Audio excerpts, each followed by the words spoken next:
We're doing TLC and NXT Takeover R-Evolution. Which one do you want to start with? I guess we'll go with the NXT because it happened first. And it's shorter. And it was a lot better. Yeah. TLC was kind of bullshit. Not gonna lie. There was a few good matches, but we'll get into that. A lot more than I expected from it. I really wasn't going into it looking forward to it. So, shall we start? Sure. Alright, so NXT, he has no memory of anything, so I'm going to have to refresh your memory. It started off with... And we didn't start yet. Corey Graves. Remember? He retired. Yeah. You remember that? So he's joining the... He's like, yeah, I'm gonna die if I keep wrestling. Yeah, he's joining... That's pretty upsetting considering he never made it past NXT, but, you know, that's actually probably a good thing. Yeah. Considering what happens to a lot of guys from NXT when they go to Raw. So, I mean, it sucks that he was so young and shit, but at the same time, he had a good run. And now he gets to not get hurt and take crazy bumps all the time, and instead do commentary on a better show than Raw with a better commentary team. So, any thoughts? Yeah, I mean, it wasn't one of my favorites anyway, but it does suck how he kind of never got past into the actual like WWE. Mm-hmm. All right, so on to the first match tonight. There was apparently a dark match, but with Bull Dempsey, but they didn't air it, so I can't say anything about it. But it started off with the debut of one of my favorites of all time, Kevin Steen, or in this Kevin Owens. Which with a badass theme. I thought it was pretty sweet. Yeah. Some people say it was pretty simple, but I thought it was really sweet. It was like definitely people shit on CFOS a lot, but I thought that was good. I thought it has a really cool... same thing with... We'll get to that later. With Finn Balor. Yeah. That's an awesome fucking theme. But yeah, he came out, did like a 4-minute squash match against CJ Parker, the hippie guy. Yeah, who... I like his gimmick. There was no point in it anyway. I like his gimmick. He was just there to job. Yeah, the only reason they had that match was just so they could be like, oh yeah, this guy's here now. Mm-hmm. And people want to discredit that match. Like, so what? It was 4 minutes long. It's like, I thought that was an awesome match. Yeah. He busted his face open, hardcore, like right on the bridge of his nose. Stitched up this week. Still stitched up on the next show. And he did like some really cool spots. I liked when he did like the roll into the corner, and then he did a suicide off of the top rope, and pretty much killed himself, and then kicked the shit out of the guy, and that was the end of it. But it was still a really cool debut, and everyone... and spoiler alert, that was, like, really cool. I mean, I personally didn't see it coming. A lot of people said they did. The heel turn within the first night comes in as a babyface, dominates, and literally at the end of the night comes out as a heel, like, right away. They still like him, though, because he's awesome. But, yeah, that's going to be a great match. If Sammy doesn't end up at the Royal Rumble, which he very may well do. He should. Then there'll be a really good match between those two before he moves up, because those two are awesome. One of the best matches you could ever see is any match between El Generico and Kevin Steen. So it's gonna be pretty sweet. Also, I hear Charlotte is going on Raw again. Tonight. She's the best. Tonight is the 22nd, and pretty cool how, you know, she's just like the Goldberg of the Divas division at NXT, loses to fucking Natalya, who had an amazing match with her at the very first NXT Takeover, and then just jobs the hell out to her in like 2.5 minutes. For no reason. What was the point of that? Yeah, like, why even bring her on if she's gonna lose when she has a completely, like... an unbeaten streak. Yeah, like, oh, great, yeah, the audience is really gonna love her now. It's like, oh, cool, Ric Flair's daughter, and she loses immediately to a diva who isn't even around very much, or even cared about anymore. And she's good. I like Natalya. I think she's good, but it's like bringing out Sami Zayn and then, like, losing to like Los Matadors or something like that. It's like, yeah, here's Sami Zayn, here's the new the champion of NXT, and then just like loses to like Zack Ryder or something. Okay. But yeah, anyway, that was a rant. That was... But yeah, that was a cool. I mean, obviously that one was an obvious one. That was an obvious prediction who was going to win that first match. But yeah, he busted his face open, and I almost thought they were going to stop the match because I know NXT is a little bit more lenient, but still they're supposed to be PG. So he was bleeding out down his face pretty bad. There's been a lot of blood spots lately. I think I should just let it go now. Maybe NXT is a little bit more hardcore and strict. It's basically the new like ECW. Mm-hmm. That's Not the like other thing. early 2000s ECW, but like good ECW. That's the other thing about the heel turn, is that it's believable, and it's simple, and it's not cartoonish, and that's every storyline in NXT, and it always works because it's good. It's not some stupid bullshit like having a stunt double. Anyway. But at least that's like funny. Vaguely funny now. And then so the tag team match was the Lucha Dragons and the Vaudevillains, which I think was the only one I got wrong in the predictions because I thought they would have at least one like heel win, but I guess not. Lucha Dragons are good. They're just unassuming personality-wise. I like Sin Cara. I don't care how many people say he botches too much. I think he's good. Well, that's the best thing about him. And the Vaudevillains I also like. Yeah. I'm gonna like them a lot more. I think they got a really good gimmick. I like their promos when they do the silent films. Yeah. Again, I mean, it was 2 weeks ago. There's very little for me to really remember about it. But it was a good match. It was definitely the worst match on the card, which is really hard to believe because it was still very good. Yeah. Just very, I don't know. It was just a tag. It just goes to show you just how like much more much better they care about their tag team division there, because there's 2 amazing tag team matches. One match better than the other, but like the worst tag team matches in NXT are as good as the best ones on Raw. Yeah, well, the tag teams are very like vapid and redone a million times on Raw, and then in NXT there's plenty of good ones.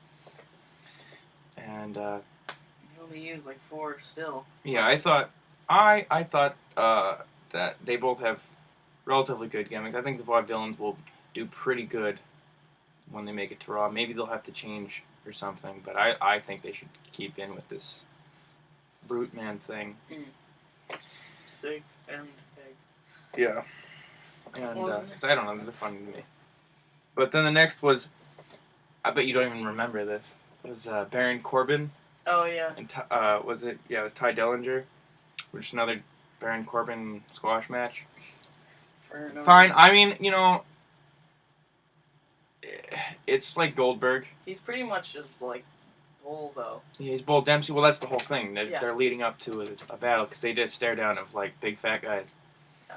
And I don't know. I thought it was fine. I'm like, oh, there he is, I guess.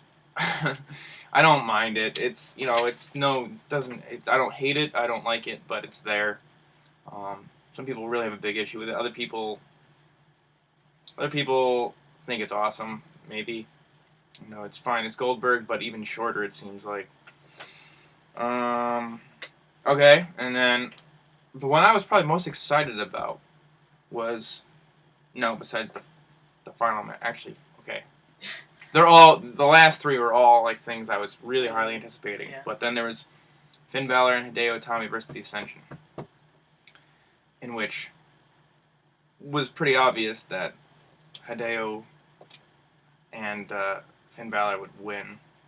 And I was hoping that the whole time, I was saying like through the whole episode, I'm like, I hope he shows up in an entrance with his makeup on, with his face paint on. That's what he did on the underground. And it was, he did it, and I've never seen, that was perhaps one of the coolest entrances I've ever seen, like ever, including WrestleMania entrances with Triple H as Shao Kahn and stuff. And But, you know, all the huge budget ones with like Undertaker and the Druids and shit. But this one was just like he had these tassels on his wrist and stuff. He dressed up kind of like Predator hair. Yeah. And he had to do like a non-copyright version of the Venom makeup. And he had that really awesome music with like these like demented strings. And he came in with like smoke, and there was lots of lighting colors, and it really it really showed up Kenta though, Hideo Itami, because he just came out just with his normal thing, and then Finn Balor comes out with like this amazing like cinematic entrance that like rivals WrestleMania openings. Yeah, that was really cool. And the match was good. The only thing I have a big issue with how NXT is using two of the best guys that are around in like the last couple of years, which is Finn Balor and Hideo Itami, is that they don't utilize what they can really do yet. Well, it's because they're brand new, pretty much. Yeah, but they kind of, I mean, look what they did with. I think they're gonna look what they did with Kevin Steen. But they're gonna. Well, I mean, that's because he was like already really anticipated. Yeah, but Hideo Itami is one of the biggest guys in Japan. Yeah, but not a lot of people knew about him for NXT though. I think they did. But I don't. Again, like it was a long time ago. But I remember there was that big part where Hideo did the GTS, but wasn't able to do it. I don't know if they're gonna let him do it because Punk stole it from him, and it's already established like a WWE move. It's like, oh yeah, GTS, that's CM Punk. So if Kenta does it, then you can't really call it's the same move, but it's not CM Punk. So I wonder what they'll do with that. They'll probably just joke. I think if he's gonna do it, he's gonna do it very rarely and not have it called anything. But it was a good match. Ascension lost finally, and then I think it was last Raw. They had a small little promo, like the Road Warriors, and it looks like they're going to Raw, which is good, I hope, at least for the tag team division. But I don't want to see them, you know. Oh, I just read a article, which I hope isn't true, but it looks like Adrian Neville, once he goes to WWE, they have plans for him to be like a Mighty Mouse character, going to be like a superhero. So that goes to show you how they use NXT. They did that with Hurricane. With the Hurricane, yeah. And that was just retarded. So hopefully that'll be fun. Hey, I hope they don't, because I think they already know how that's gonna go. Yeah, the Road Warriors are gonna, as that's what they look like they're gonna be. I hope they're gonna be okay, or at least something other than the fucking Usos.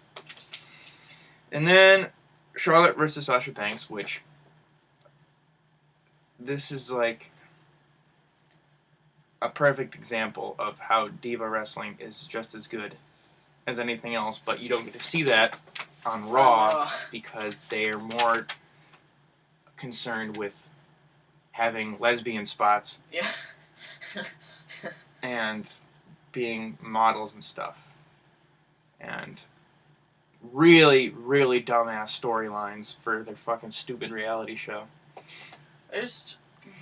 But this was really good, and I didn't know Sasha Banks had it in her. The worst NXT diva is better than their best on Raw. Yeah. And they always have better matches no matter what, because it's just so much better written, and they're just better wrestlers in general. I mean, AJ is amazing, but other than that, and Paige.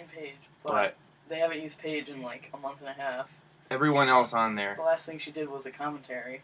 Yeah. But yeah, with Charlotte and Sasha Banks, I still think one of the top 2 or 3 best matches of the year was Charlotte versus Natalya at the first NXT Takeover, and this one was just as good. And I knew Charlotte was going to win, and it was just as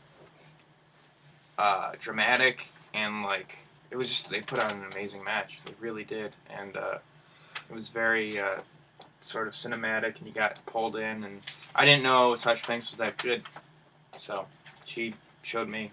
I wasn't really that big of a fan of hers, but yeah, Charlotte still remains the Divas champion, rightfully so, and Ric Flair was there That was cool. again, and yeah, just it was an excellent match. You should check it out because I don't remember much from it now. But that was a solid 4 3/4 stars for me out of 5, or 4.5 at least. Seriously, like almost as good as the main event, which was Adrian Neville and Sami Zayn for the NXT champion. Which that match was just amazing. Again, everyone knew the outcome. Everyone knew Sami Zayn was going to win, but it didn't matter. They just, I think this was like defining, like, yeah, Raw can't do anything. That was a Even solid really 5-star match. If I were to like rank best matches of the year, That would be. it would either be my number 1 or the Brock Lesnar versus John Cena at SummerSlam. Yeah. Would be my number 1. It's like that good. And yeah, like just all the cool stuff. The I think it's called the Red Arrow. Yeah, when he gets on and then he does the Yeah. backflip and he does And then Sami Zayn caught him yeah. instead of taking it, and that's where he won. And there was so much simple storytelling in it. It was a lot like the simplicity of Undertaker versus Triple H in 2012 WrestleMania, where it was just like it you had all this stuff writing on it from before, and it was good, simple storytelling that made it effective. And you wanted to see Sami Zayn win, and it was just... Even though you knew he was going to. Yeah. The way... it's just so much better. And it just kept going, and it wasn't, like, long. And then he threw Sami Zayn onto the ropes, and he did, like, a sitting backflip. Yeah, it was really cool. Sami Zayn did some crazy shit that you don't Yeah. normally see in WWE wrestling anymore. He did so many flips, and... It was basically just like Adrian Neville in a lucha match. Yeah, it was really cool. It was really, really good. That was definitely the match of the year for a lot of people. And, Definitely of NXT. And then he won.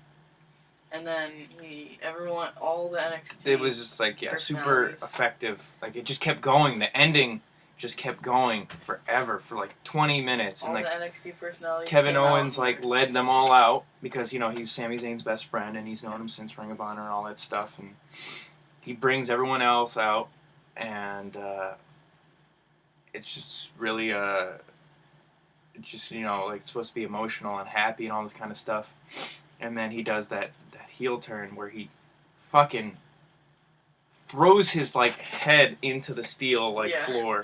Just, he's like, you're like, oh man, it's over. And like, all right, that was awesome. Yeah, like, they're good friends and everything. And then he just takes him, and just the music just cuts, and he just throws the back of his head directly onto like the metal like rail going up to the entrance. And then you're like, oh my god, what just happened? And then he throws his spine onto like the corner of the ring, like the apron of the ring, as hard as he could. And then he walks out like, yeah. And everyone was booing him, and it was really awesome. It was really good. It was really effective, and he was just immediately turned into a bad guy. And you don't see that ever. Like a debut where you're a good guy and everyone's behind you, to just immediately killing the new champion. And you're just left with this like kind of vengeful, bitter wrestler guy who can kill anyone. And yeah, he doesn't fit the model of what Vince McMahon likes. So let's hope it works for him. Yeah. Because he is amazing, and this is a really good storyline. And I almost hope that. I just think it's weird they brought him so late into like Sami Zayn's Yeah. career. And I hope, I almost hope that none of them get pulled up. I mean, I want to see them become like major stars, just because they've earned it. But do I really want to see like? That's the other thing I was thinking. I was wondering if like, once Sami Zayn gets to Raw, like if they'll do like a Mick Foley sort of like character thing where he shows up as El Generico every once in a while. I hope they do. like that'd be really cool. where he's like Mankind or Dude Inside Love. joke type thing. Yeah. But yeah, I mean, he'd have to lose the belt, I'm guessing, if he really wanted to go to Raw, or he could just like leave it vacant before the Rumble or something. But that is the end of NXT Takeover R-Evolution, which you should watch all of. Yeah. Whereas Whereas we're going into TLC, only watch there is, a few, I would say there's like 3. 2 good matches, 2 really, I wouldn't say really good matches, but 2 very good matches. And that's it. So yeah, I almost want to run through this quicker because I just don't even feel like fucking talking about it. It really wasn't very good, except for Well, it was okay, especially coming off of our Evolution, like 3 days before. I think it would have been better if anything. You would have thought it was better if it was like this weekend. Maybe, but still, that's not fair because it's just like yeah. In comparison, okay, it was more like I already went in there with such low expectations that matches that I thought were gonna suck that did a little bit better were like much better. Like the Big Show Stairs match, that was better than I expected, but that doesn't mean it was good. Only by like 0.2%. Yeah, all right. New Day versus Goldust and Stardust. That was stupid. Because I was happy to see that they finally got a team because I like Kofi a lot. And Biggie. Biggie's pretty cool. And Xavier Woods, but yeah, it's just like it's not working. It's just like an exploit, like all it's the a black very guys. racist, offensive tag team. And they debuted in Ferguson. Yeah, and it's just I don't know. It's cool. It's just stupid that like they have like a gimmick. It's like the Jew guy. IRS. Yeah. Yeah. It's just like there's no reason. Their gimmick is that they're like happy. A church group. And yeah, they're a church group, and they have I don't know. I'm glad they're on TV again. That's really not saying much because you know you're pairing up with Goldust and Stardust, who also are good wrestlers in their own respect, but I just don't care. But they've been doing the tag team it for division like 7 sucks. months. And guess what? They won, and no one cared, and everyone was saying New Day sucks in the audience. And that was that match. Even though they're not bad, it's just like they Kofi's amazing. Yeah, they already have enough tag teams, and they've been doing the same thing for like 7 months. If they just had like another new tag team against New Day, then Well, we got the Ascension. maybe they'd care. But in my opinion, the Ascension is. I don't know if they're smart enough to know this, but I would assume the Ascension would just dominate for a while. Yeah. But, you know, who knows? They could be just a jobber. They have New Day, too. So, I don't know. Maybe they'll go, like, on and off. New Day lost, like, their second day, though. Yeah, but I think they'll probably have, like... To, like, Cesaro and Tyson Kidd. Who... Where the hell's Cesaro been? Cause, man, they really don't like that guy. Because it's too bad that he's, like, really amazing, and they don't want to do anything with him. He's their best full-time wrestler. Yeah, overall, like, no matter what, like, you can't even argue. He's the best full-time. Yeah. And then Brock Lesnar. Okay, well then, probably my favorite match of the night. I don't know if you would agree. Some people really liked it, some people didn't, but I thought one of the better matches on a pay-per-view in a very long time was Dolph Ziggler and Luke Harper for the Intercontinental Champion ladders match. Yeah, that was pretty. That was really good. Yeah. They were really that crazy. That one was really bloody. Yeah. And really intense and extreme. That was like. It was pretty scary to watch, quite honestly. Yeah. But I remember we thought Luke Harper broke his arm for a minute. That's what it really looked like. Yeah. It really looked like he broke his arm. But he kept going. And Ziggler, I said on the last one, he won me over a while ago. Yeah. Just recently, and yeah, I knew he was going to go back to him. I was right on that, but it's because they're trying to push him so hard now because I think they realized how many people like him. Finally. Yeah. And yeah, because of the whole Survivor Series match, and then they're like, all right, so he's got to get this back and win again. So this guy just to keep winning, which is good for the Intercontinental Champion, because if people are really behind that and he's always winning and really doing good, then that actually brings credibility back to that stupid belt.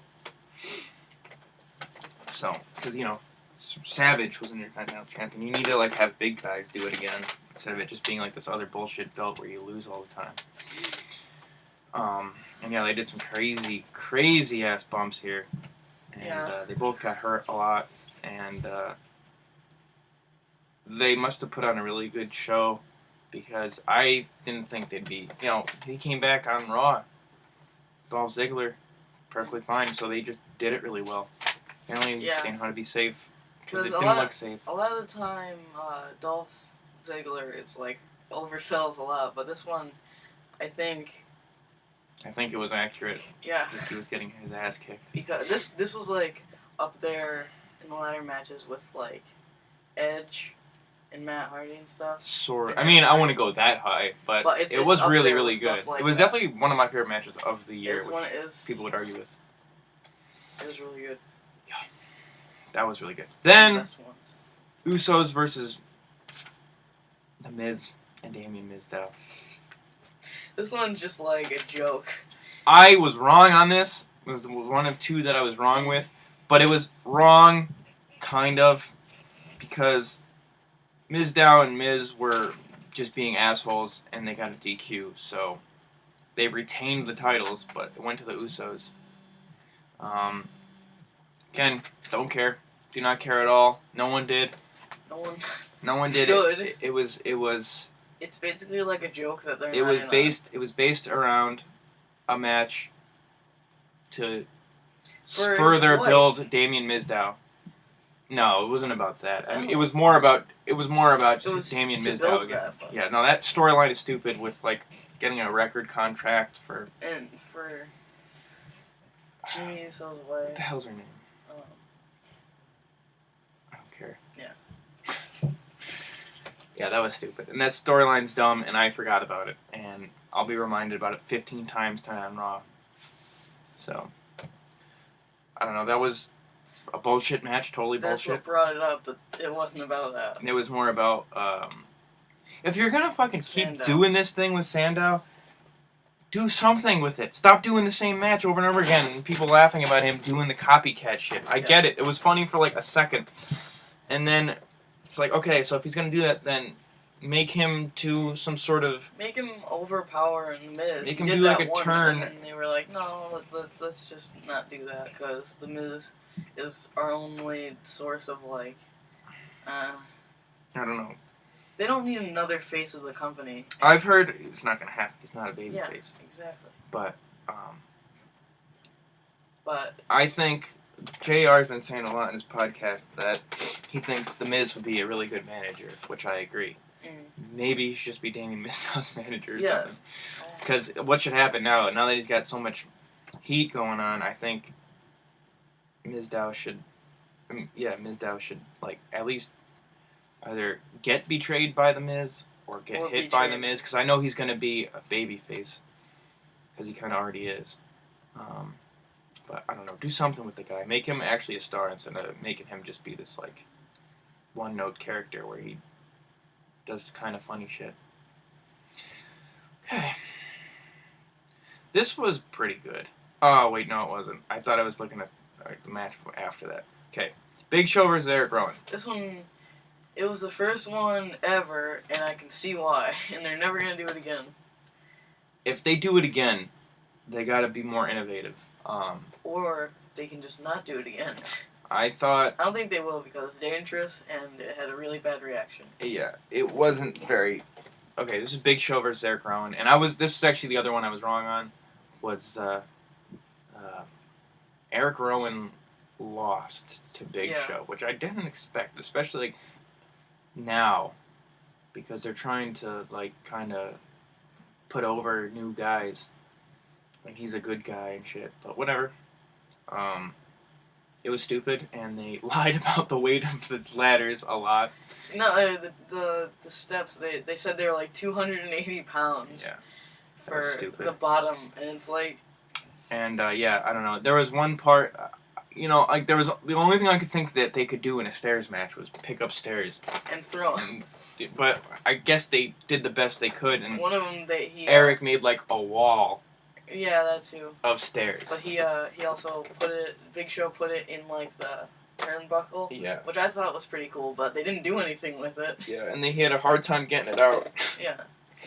Because Eric Rowan had to get it to Yeah, and it's just like...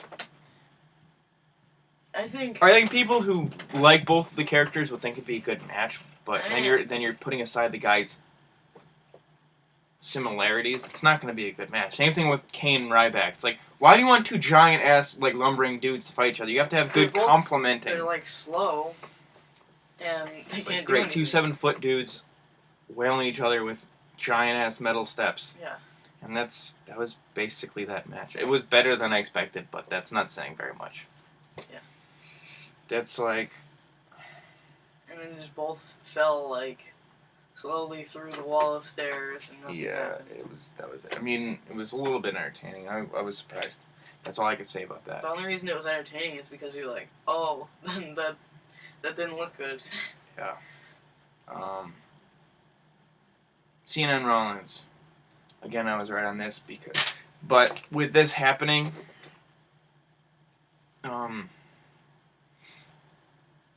this is when Reigns showed up, right? Yeah.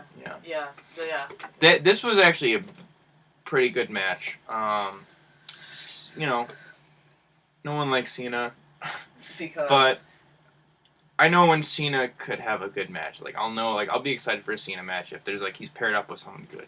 Yeah. Like Seth Rollins, and I thought it was good. It was kind of dumb how they pulled it off, but it was more entertaining than I was expecting. Where the refs didn't see Seth Rollins go through a table. Yeah, but the only reason... So they both went through tables like a shitload of times. The only reason they did that is because they wanted Seth Rollins to win, but they wanted everyone to be happy. So Cena also went through a table, and then he put Seth Rollins and then through J&J Security went through tables. Yeah. It was basically just like to reassure everyone that everyone wins. It was pretty intense. I mean, they went through tables. It was a fun, like little exciting storyline on just how it was gonna end. I mean, you still knew Cena was gonna win. It wasn't like a Dudley's table match. Although I gotta say, you know, the prospect of a Lesnar Rollins match would probably be pretty cool. Yeah. But. Oh wait, no, that wasn't gonna happen. So yeah, then Reigns came in to like fight off J&J Security, and then he said he was gonna be in the Rumble. So for me, that just set up everything that's gonna happen till March, at least for one angle. Like it's so obvious to me, and I'll probably be right too. So the first entrant confirmed for the Royal Rumble is Roman Reigns, who had the record of most eliminations last year in the really bad one. And then Sami Zayn. And well, no. What I'm saying is, what's going to happen is Roman Reigns is going to win the Royal Rumble. That's very obvious. And Cena's going to lose to Brock Lesnar at the Royal Rumble. It'll be Roman Reigns versus Brock Lesnar at WrestleMania. Oh yeah. Roman Reigns will beat Brock Lesnar at WrestleMania. It's just a very obvious set of events, which is fine. They really, I mean, I don't hate Roman Reigns. He's definitely the least skilled at both wrestling and at acting from guys in the Shield. He's gotten better with acting. I like Roman Reigns fine, but yeah, he's definitely the one that Vince McMahon is obsessed with, and they're trying to push. He's definitely the best. They're shoving it down our throats. How good like they want Roman Reigns to be like over, and I mean he's cool and everything. I wouldn't mind him being well liked, at least for now. Who knows? He could end up being a Cena and just dominating everything when he shouldn't be. But he needs to still work on his mic skills. He screwed up pretty bad. But yeah, so that's obvious. That was like an obvious thing. It's like here's like some kind of bullshit match that we're gonna have again for John Cena to win the #1 contender shot against Brock Lesnar. He had it at Hell in a Cell, and he had it here. And they were both not really It really had no real issue. Like, there was no reason for them. Especially considering Seth Rollins has the Money in the Bank. Well, which, again, he's going to lose soon. Yeah, I don't know if he'll ever be able to use that. Probably not. Which is weird, because now it's like a part of his character. Yeah. Unless they're stupid and they make him win it again or something. Nikki and AJ? Fuck that. That was obvious. I'm not even going to talk about the match. Again. Nikki was going to win, AJ's going to leave, and that's the end of that. There goes the best diva in the company. But they're probably going to bring in Charlotte soon anyway. That's fine, but... Fuck that. I hate this whole thing. That was the dumbest. I don't even get it. I don't even understand. I hate Brie Bella sucks! Brie Bella is worse than Nikki Bella. Yeah. They both suck. And they just keep cheating every time. It's like, why even write it? Mm. You can just have them go out there and just say, do whatever you want, just make her win. And then they do the same thing. The next 3 matches I would almost tie for being the worst match on the card. Including Nikki versus AJ. Then you had Ryback versus Kane. It was so boring. Was anyone really into that? I think anyone who likes Ryback or likes Kane, like...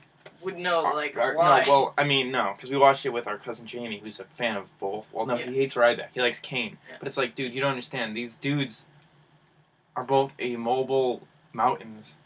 Yeah, And they're just going to slam each other in the face with chairs. The only reason they're there is just so, like, you can get hit a lot, but, like, then you can just keep fighting. I also like how this match came out. Scary. This match came out right after Ryback was under fire for being really dangerous in the CM Punk podcast for, like, killing this guy. Like, the week before, he was, like, really pissed. Yeah, and then he goes in and beats the fucking shit out of Kane with chairs. This, like, 50-year-old dude just slamming him in the head with chairs. But yeah, that was obvious. It's like, when was the last time Kane won in a singles match at a pay-per-view? Like, he's only around right now in singles matches to put other guys over. And, they need Ryback to be like this, like, who really thought there was anything at stake here? And the feud was, like, out of nowhere. Well, no, it wasn't from, like, when the, all the people and, like, Kane had to be the concession stand guy, and then Ryback pushed the stupid thing into him, and then he got mustard all over. Really dumb lot at stake there. Because he got mustard all over. So that was stupid. And, yeah, I don't know. I mean, obviously I like Kane. I like Ryback, fair enough. But not together. No, with chairs. Neither of them, like, neither of their skill set is, like, has anything with TLC in it. So it's like, they're made to be hit. And if that match was pointless, and the Nikki versus AJ match was pointless, and the Cena versus Seth Rollins match was pointless, what does that make Rusev versus Swagger? Yeah. That was the most bullshit. Like, why? Okay, and do you remember anything from that? No. No, I don't remember anything from that match. I remember thinking, okay, so this is just SummerSlam. Again. But they've been doing the same match the whole time, because now Rusev has the American heavyweight thing. Yeah. And it's like, oh, great. Now, Mm-hmm. Whatever. No one cares. Yeah. And that match, SummerSlam, I actually thought was pretty good. I was a fan of it. I thought it was pretty cool the first time. And then, it's like, okay, so then he loses to... No, so then Big Show loses to Rusev. Who are the other American guys that he beat? He beats, like, every patriotic American wrestler guy. Yeah. And then he'll probably just lose to Cena at some point. And then that'll be the end of his career. So... I mean... so Swagger lost. Is, like... He's a pretty cool character and whatever. had him a million times. They just don't know how to book him anymore because he's already like he's beaten all these America guys. Oh, Mark Henry was another one. It's like he beat all these America guys. It's like either you bring him to fight Hulk Hogan or like Kurt Angle, who are both like out of their prime with WWE. And Kurt Angle's not coming back, but like that's as much as you got left for like a big finish for him. Like they're so out of American guys for him to lose to for him to beat that they brought Swagger back. When everyone knows he's already gonna beat him anyway.